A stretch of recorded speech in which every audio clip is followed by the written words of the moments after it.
Good afternoon, everyone. Welcome to United View. Hope you guys are all doing safe and well this afternoon, because that's what this is about at the moment. Everyone doing safe and well, really. Another Man United game postponed. Second one in a row. We thought after the Brentford game that would probably be the case, and rightly so. We all want our yearly fix of festive football with game after game and, our entertainment while we're at home with family and stuff like that. But obviously, that can't happen right now. Manchester United have released a statement postponing the Brighton game. Let me just read that to you guys if you're not sure what's going on, or you've been at work, or you've missed it. This is your time to catch up on what's been going on. Manchester United can confirm that our Premier League fixture against Brighton and Hove Albion, scheduled for Saturday the 18th, has been postponed and will be rescheduled in due course. The health of players and staff is our priority, and given the number of players and support staff having to isolate due to COVID-19, the club had no option other than to request the match to be rearranged. Premier League board took the decision to postpone based on guidance from medical advisors. We will also suspend football training operations at Carrington Training Complex for a short period to help reduce risk of further transmission. We regret any disappointment and inconvenience caused to fans by the postponement. And a lot of the key journalists, Samuel Luckhurst, said Man United had 9 available players from the first team squad for Brentford and 7 available for the Brighton game. Tyler Marshall at Manchester Evening News also said only 7 first team players would have been available for this weekend. The Telegraph are reporting that between injury recovery and isolations due to be from COVID-19, Man United had 7 first-team players available to play Brighton. So basically saying that, injuries and COVID together means that only 7 first-team players are available. So, how you what's your thoughts? It's not transfer propaganda. But what have you got to say about the situation? Well, I kind of touched on it yesterday, and my thoughts really haven't changed that much, and they never have. Look, we're a fan channel. We talk about football. We love Manchester United. But at the end of the day, we're talking about just games of football. And when it comes to the health and safety and well-being of the players, the staff, their wider family, because it affects their family as well. It affects a lot of people.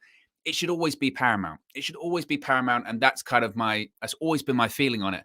The game on Saturday, did I ever really think it would go ahead? Probably not. And I think most people would say that. Yes, them going back to training yesterday maybe had some people thinking, oh, well, maybe this could happen, But as the numbers are putting out there, like the journalists are putting out there, that we'd have had 7 people available, 9 people available when it comes to Brentford as well, people self-isolating, all that kind of stuff. Like I say, and I know it's not as simple as this, but it's a game of football. These are games of football at the end of the day. And people sometimes miss when it comes to football players because of the high wages they're on. They sort of sometimes look past the humanistic side of things. And you have to think about that. You have to think of the humanistic side of things. And I get it. I totally get it that people are upset and annoyed and outraged and all this kind of stuff, because it's a English British football tradition, the festive period of football, and you love the Boxing Day games, and we love all of the games that happen over the Christmas period. It's great. Don't get me wrong, it's great. But I see a lot of people angry and upset with the club or the players. And I struggle to wrap my head around that. Like, these people that have tested positive, they didn't test positive on purpose. And the club are just trying to protect their players. The club's trying to protect their players, the staff members, their families, the fans that go to the games, everyone. They're just trying to protect their players and trying to keep everyone as safe as possible. If you're going to be outraged at anyone, and I don't want to make it political or anything like that, but if you're going to be outraged at anyone, get outraged at the people that are setting these rules in the first place, or these people that aren't keeping this under control again. And I think that's the frustration that a lot of people have, is people will say that, oh, it's like last year again, or it's like going back in time, it's a repeat. But there's a reason for that. And it certainly isn't Manchester United. It certainly isn't Spurs. It certainly isn't, Watford or these people that are having the game. Exactly. It's just not. And I get the only way upset and angry, but the only way that, people are going to be COVID free. The NBA had the bubble, to finish off the playoffs during that year last year. And, we were talking about something similar when it was all very new to us during the March lockdown, or when football was, Project Restart and all that stuff, sort of mid last year. we were saying, well, maybe the players all need to be kept on the training grounds. They can't leave, almost like what they do when they go to World Cups and stuff. You're in the village, you stay in the village, you get tested, like, away from your families, and we lock them up and make them do that. That quickly didn't happen. And then we kind of got used to it. And after Project Restart, we understood what it was, and we got used to there being games with no fans for a long time. And then now we've gone full circle where we've now got back used to it again as normal. And, it's the reminder that the virus is still there. Are we going to have to get to a point where we, learn how to live with this and change how the rules are and stuff like that? Yeah, of course we are. But right now, we're clearly not there yet. All these new variants, they don't know how it is. And look, I'm not a politician. Everyone's got their opinions on what's been going on. And it's not even about right or wrong politics of who you should support. Everybody is unanimous in saying, what's been going on with the government has been atrocious. Yeah. Parties going on where we've been in, I don't need to go into that, but that's where the real criticism should be.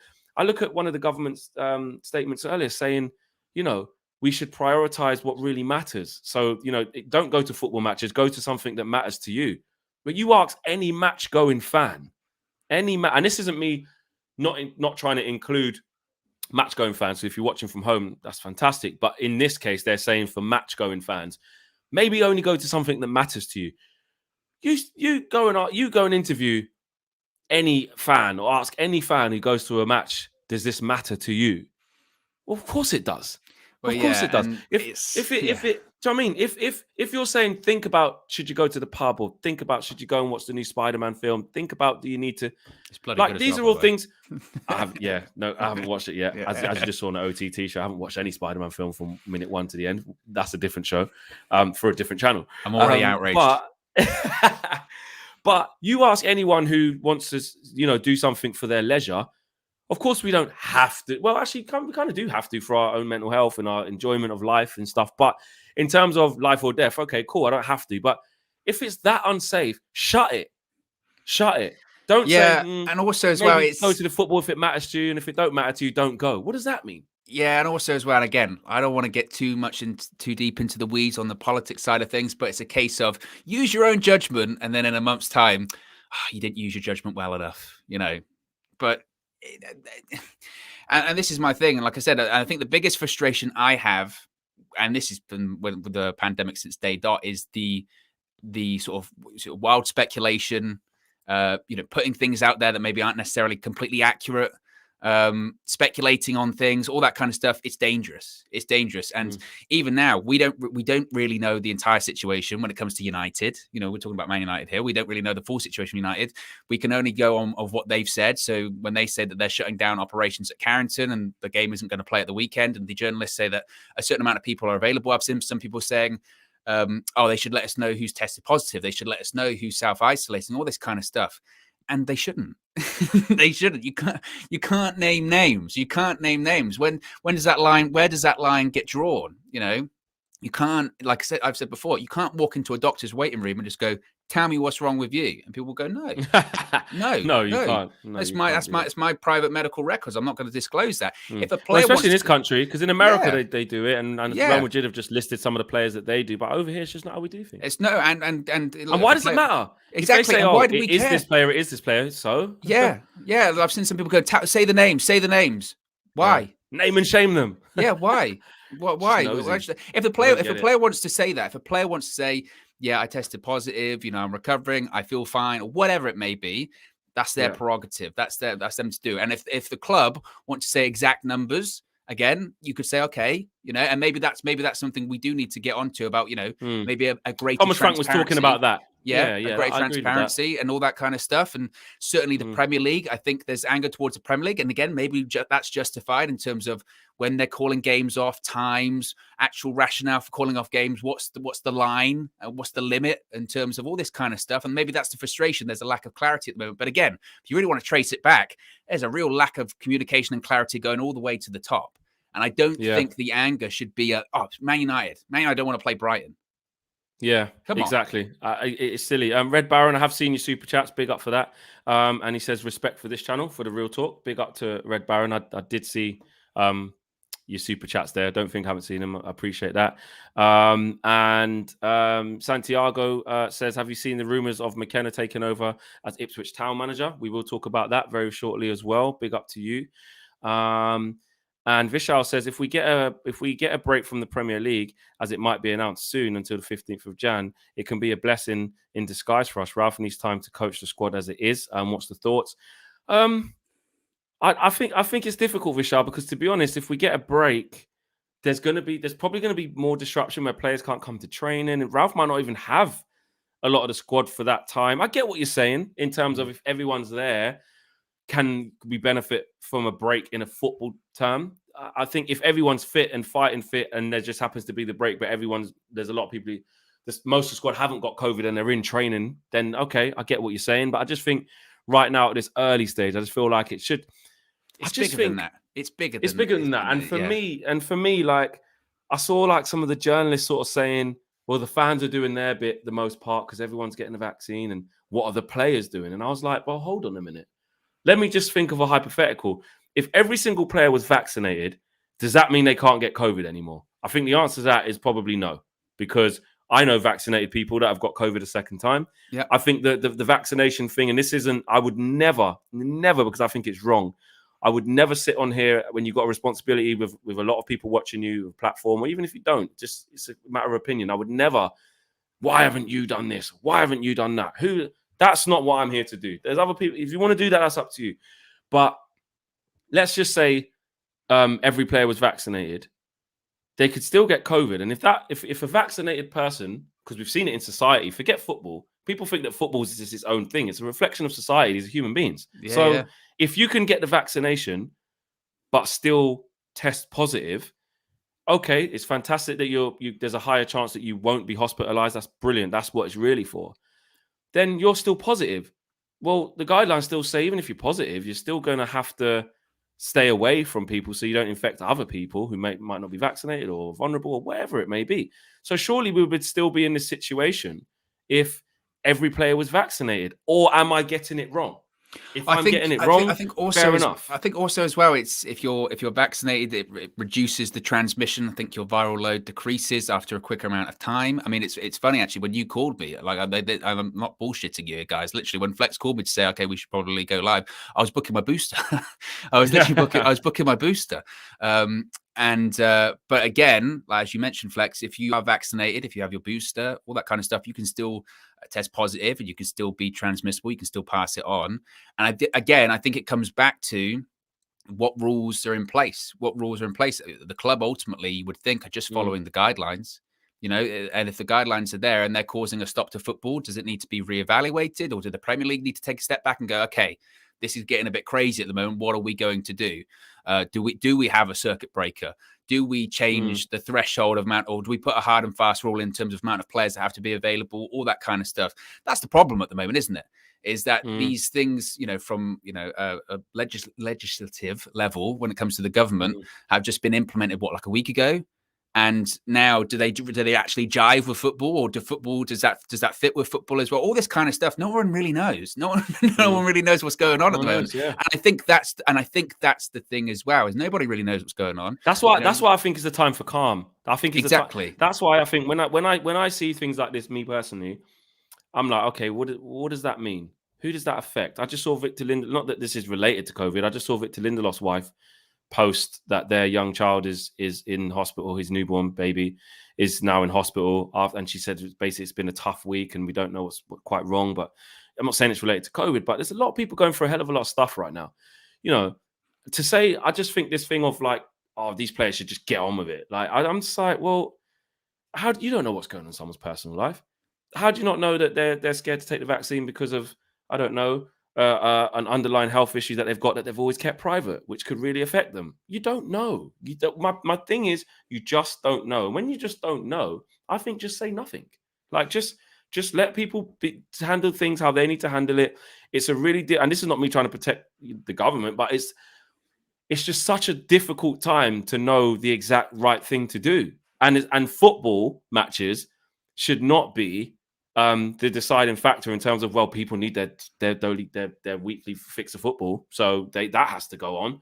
Yes, there's got to be a time when we learn how to deal with this better. And until the regulations change of if you become positive, it means that you're a little bit ill for a couple of, like, if you got the flu, there's no law, like, by your body you would want to stay in because you're ill and you don't feel great, but there's no law saying you can't go to local Tesco's and get if you got a cold or you got the flu. Bump it. But with COVID, exactly. But with COVID, it's different. It's still quite new. There's different variants. We don't know what's what. There's different jabs to get this and different. It's very confusing right now. So whilst it's like that, until the law changes to, well, even if you're positive, we just got to live with it. Everyone's out. Are you positive? Yeah, I'm positive at the minute, mate. Yeah. Oh, okay. Okay. Fair enough. It's good that you have symptoms are down. Until that's the new law and that's the new norm, which it isn't. And I'm not saying that it should be, but until that is that, then we're just going to have to just relax and just deal with this. This is not nice. People around Christmas time, there's people waiting to travel for Christmas, or people who want to see different family members at Christmas. You might get COVID now.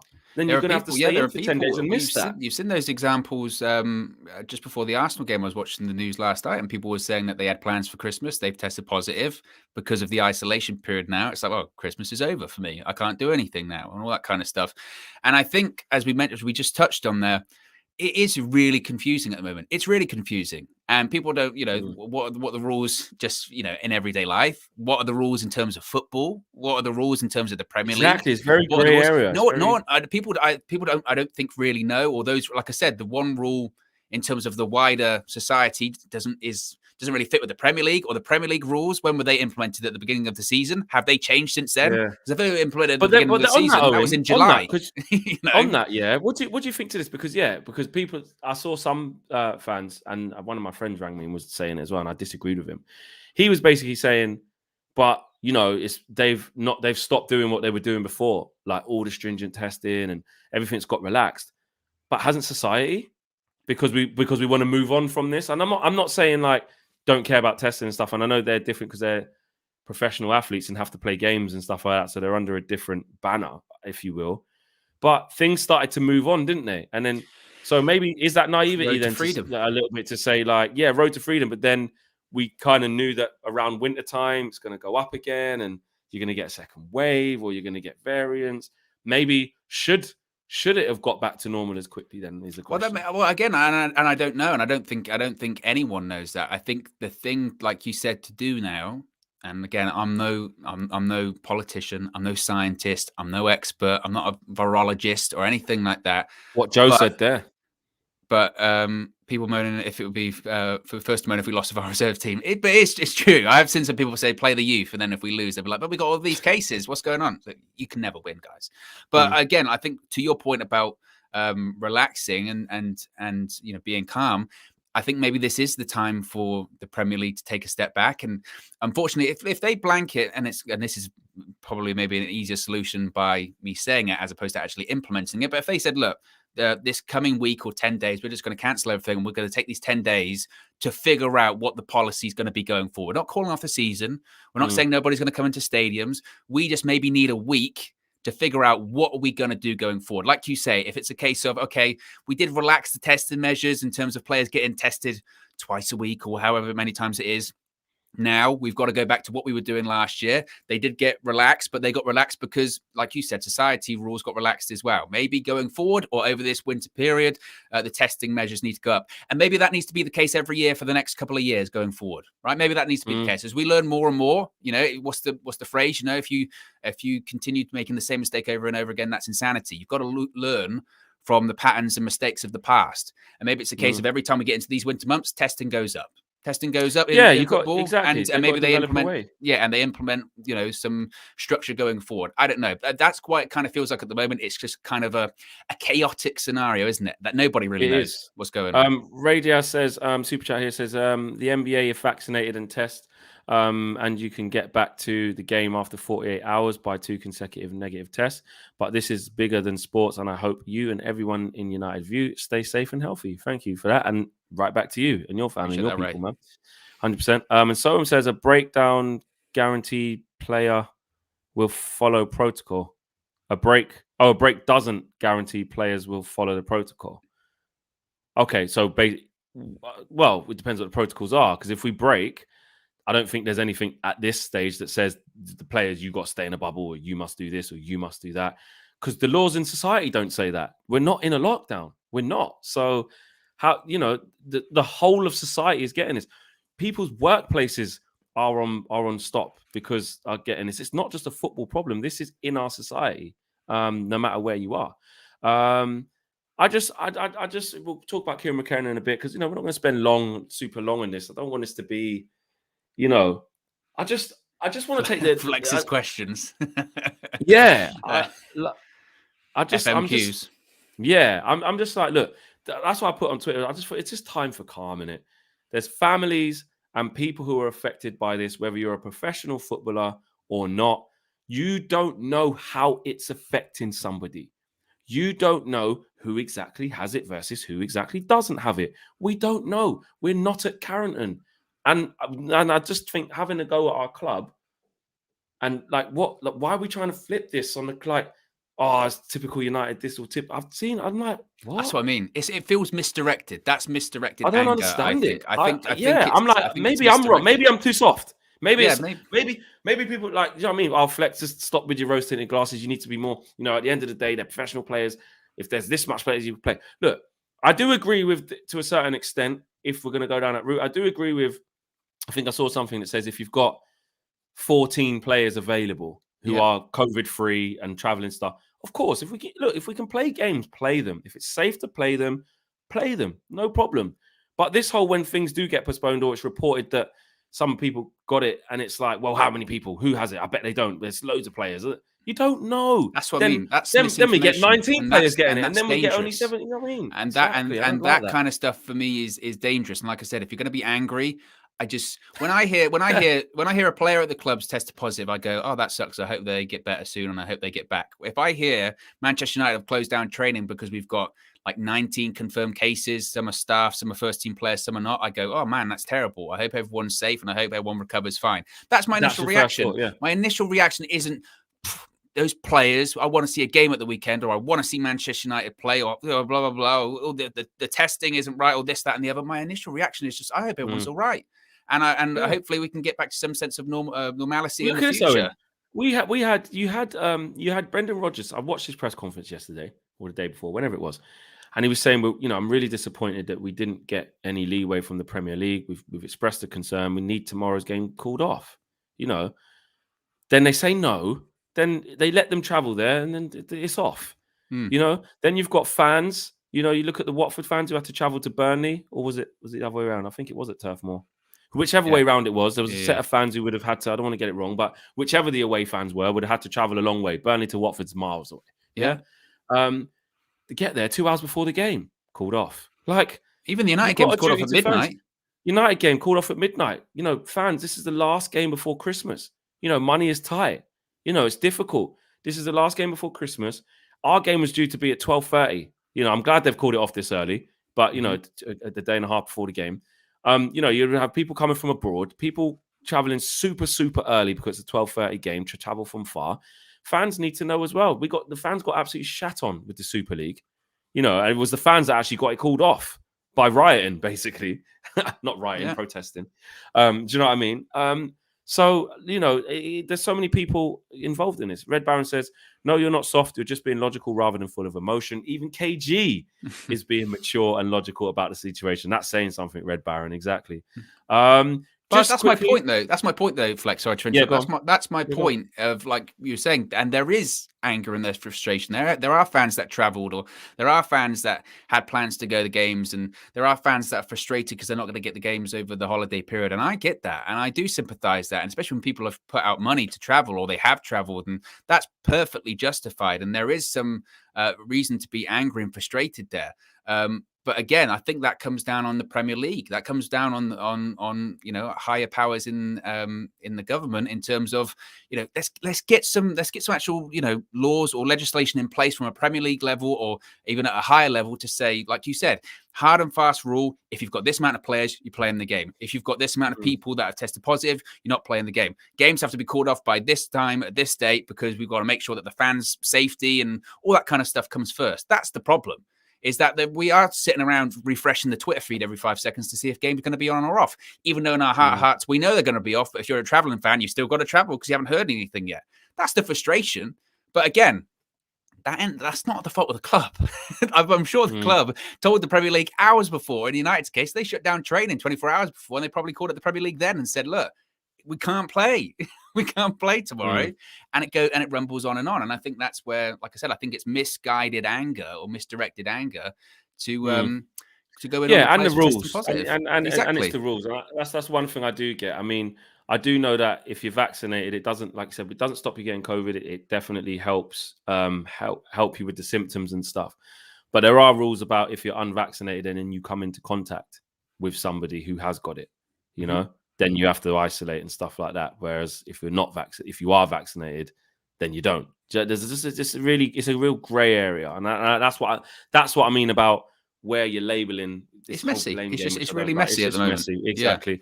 Yeah. Vishal says, doesn't matter if even one player gets infected, they have to shut down the whole thing as a precautionary measure. Considering how fast Omicron spreads, they would have to play in bio bubbles. Yeah, there you go. Look, I do want to move on from it. I don't want to spend too long talking about it. I just think it's a bit of a time for calm and all backing each other and backing our football club and backing our players and backing the families and everyone we know and love. Do you know what I mean? Everyone's just got to try and stick together. I know stay safe. Some people got, anxiety. Some people got, social anxiety and different issues. And this is a lot for them. It feels like we're going back to where we started. And I think that's what really counts now. If football gets cancelled, football gets cancelled. Like it's uncertainty. It's what it is. It's uncertainty, and that's the scariest thing is that you don't know. You don't know what's coming around the corner, and that's scary. And I think a lot of people, like you mentioned about your mental health, or there's some people might not have a lot to latch onto in this holiday period. Holidays can be tough for a lot of people, and sometimes the football gets them through it. And they might be worrying now, being like, "Oh man, it's another thing gone," and all that kind of stuff, And that is again, I really do sympathise with that. I really do. Yeah. I've got some people close to me where footballers saved their life. Exactly, footballers saved their life. They wouldn't be here if it wasn't for football. And I think to those people, this is huge. Yeah, exactly. 100%. That's the scary thing. It's uncertainty, but at times like this, at times of uncertainty, like you said, the best we can do is look out for each other, stay safe, and try and help out as best as we can, whether that's whether a person or not, that's almost the beauty of social media. People talk about the negative side of social media, but it can be used for good as well. Exactly. We've got a couple more things to talk about, actually. Quite a lot of people in the chat. Yeah, I know. We've got quite a lot. Yeah, there is. I mean, usually when it's like this, you think, it's not about transfers and stuff like that, but you are hearing stuff. Kieran McKenna is set to go to Ipswich to manage. Thoughts on that? It's an interesting one, isn't it? Because we've heard a lot, and not so much in this Ralph era, but certainly in the Ollie era.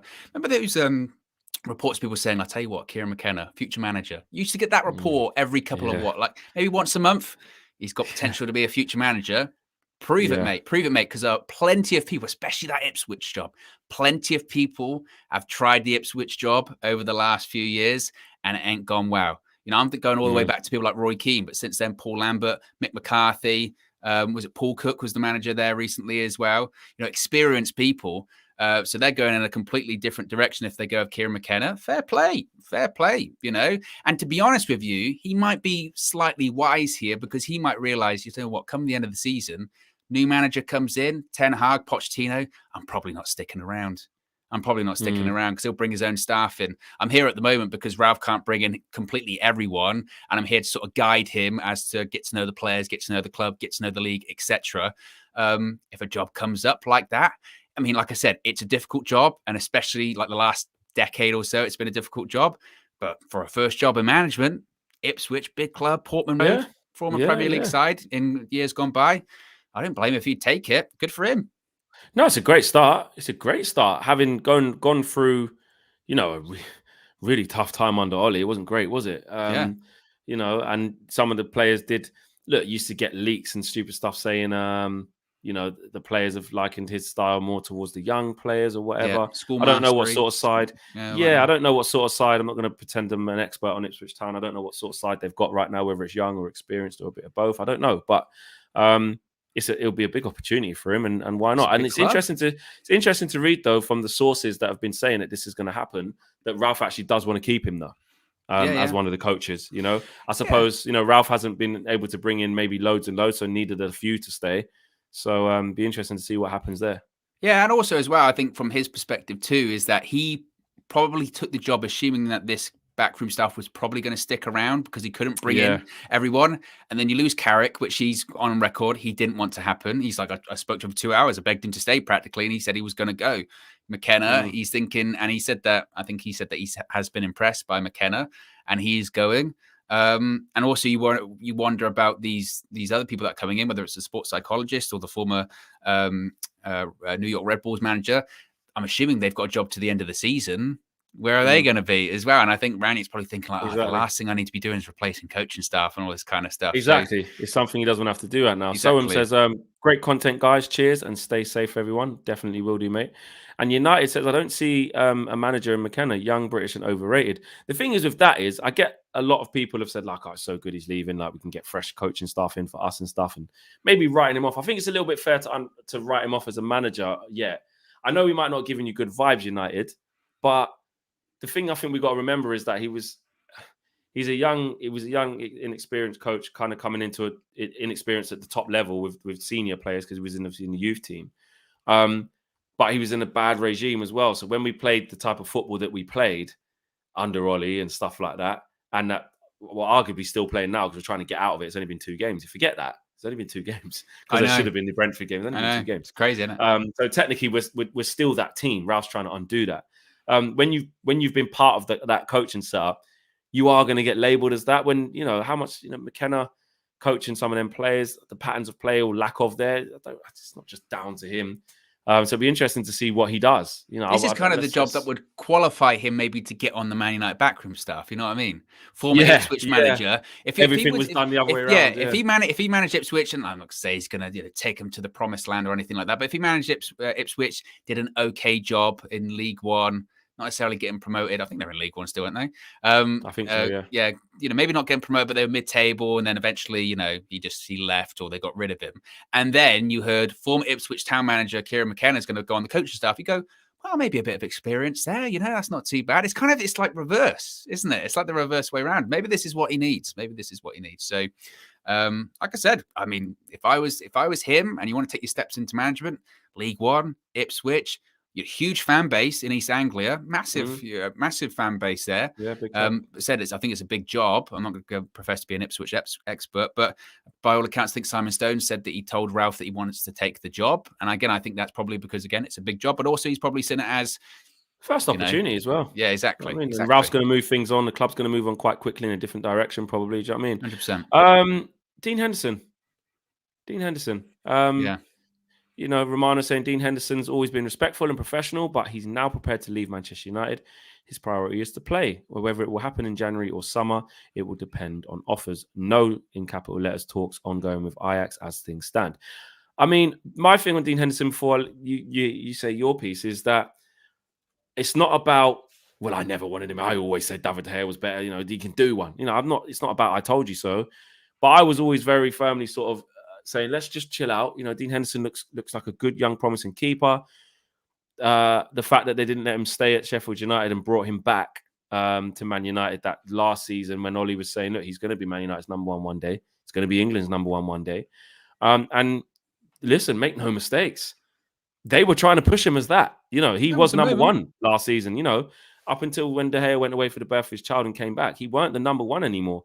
And I actually think Dean Henderson getting injured during the Euros and then picking up COVID and delaying his start and letting David De Gea. David De Gea had that one opportunity to prove himself back. And my God, did he take it. He's been brilliant. And that put Henderson on the back burner.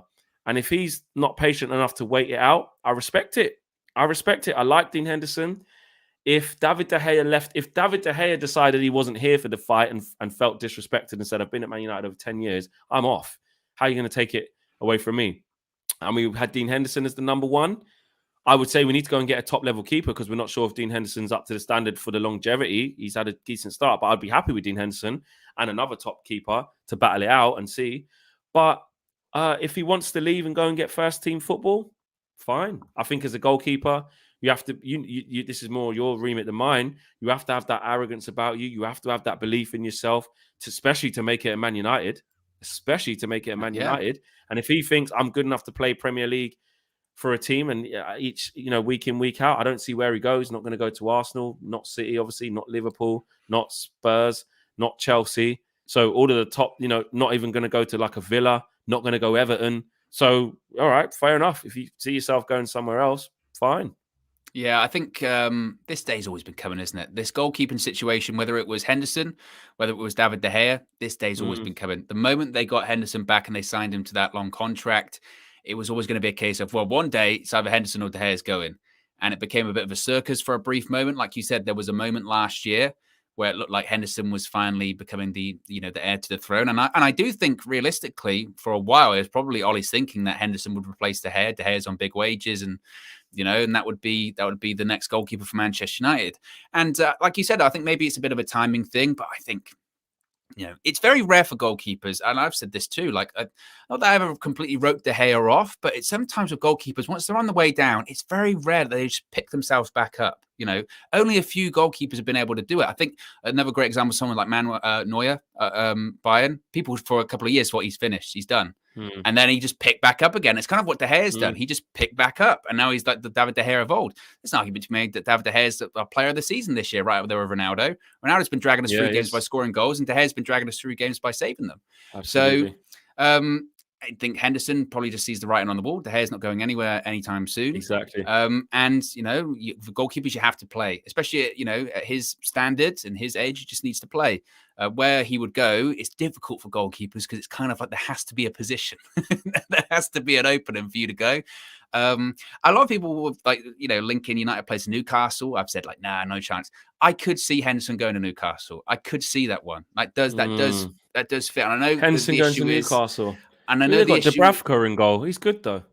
But I know the issue is relegation and all this kind of stuff. Yeah. But he was good in that dogfight for Sheffield United. He was. To be fair, he was. And I think that's kind of the player profile they might be looking for. Southampton, they got bloody Willy Caballero in goal right now because they're struggling. That's true. I mean, we're not ruling out. It could be a loan. Who knows? But it might be a loan for 6 months, and then something turns into permanent. But it's kind of a straightforward decision at this point, isn't it? And that goalkeeping situation United's out of control. Got like 5 goalkeepers. Yeah, so but then we would need to bring another one in though to replace Dean Henderson. Absolutely, because no disrespect to Tom Heaton, he's really experienced goalkeeper, but he's third choice. I think we need another young keeper there, up and coming or something. We need someone. I don't think you go into it. Do you think so? Because again, that's kind of my feeling is that you think just let Tom Heaton just be the second keeper and then put Lee Grant as the third again for the remainder of the season. I think so because again, the issue at United, David De Gea gets injured in the crunch time. Just Tom Heaton, just experience, just go for it. If we've got Real Madrid away in the semi-finals of the Champions League, just got Tom Heaton. But then again, I suppose if we had a young keeper who was fairly untested, it'd be the same thing. I suppose. Look at other clubs. I mean, even like the Chelsea situation, them having Mendy, but then having the most expensive goalkeeper ever on the bench. That's madness as well. Yeah. Other clubs, again, we were blessed for so many years at Manchester United that we had De Gea and Romero. Like Romero for me was like one of the best second choice keepers ever. You know what I mean? Especially the work he would do. This United goalkeeping situation that gets out of control. And I think Randy even said that in the press conference. He was like, a couple of them are going to go. Got like 5 goalkeepers. Yeah, I've got too many. Yeah. Fair enough. I just thought Tom Heaton is playing big chance. But he is a very, I think it's easy to disrespect goalkeepers by name. When you forget they've got over bloody 300-400 appearances in like the Premiership and that's you're a good goalkeeper. I mean, when also as well, historically, I remember when we had Van der Sar, Thomas Kuszczak was our better backup goalkeeper. Yeah. Was he elite level? No, he'd come in, save a penalty. Big up Thomas Kuszczak, 100%. Listen, guys, thanks for joining us. It's a tough time right now. We're approaching Christmas, and I know a lot of my family members have been saying I'm really worried about this. Like I'm I got people in my life who are, to have different, anxieties and stuff like that, and get really scared by this. And football is football. Football is football. So, if we're watching, big up to you and your family. Stay safe. I'm not here to spread propaganda. People saying we're heading back to a lockdown. I don't know. We don't know. But one thing is a fact, though. The Premier League, actually, to finish off, this is a fact. Premier League did release a statement saying it is their intention to fulfill the fixtures they can. So basically, it's a game by game thing. I think Chelsea are playing tonight against Everton. That game's going to go ahead. I think Liverpool against Newcastle. So I think where teams don't have COVID and everyone's okay, it's fine. And when there's an outbreak with a couple of teams, you have to have a couple of weeks off. Maybe that's the way forward. You know, because it's within the football world. Within the football world, if a team has an outbreak, you have to have a couple of weeks off. You know, let's see. Okay, we'll be here. guys. And we'll be exactly, here. We'll be here. We'll be doing some fun stuff. The last few videos of the year as well. We'll be doing some fun stuff as well. I want to do a quiz as well. So there's a lot of stuff. Yeah, exactly. A lot of stuff coming you guys' way. So yeah, guys, see you later. Stay safe, stay well, and we will see you all very, very soon. Peace.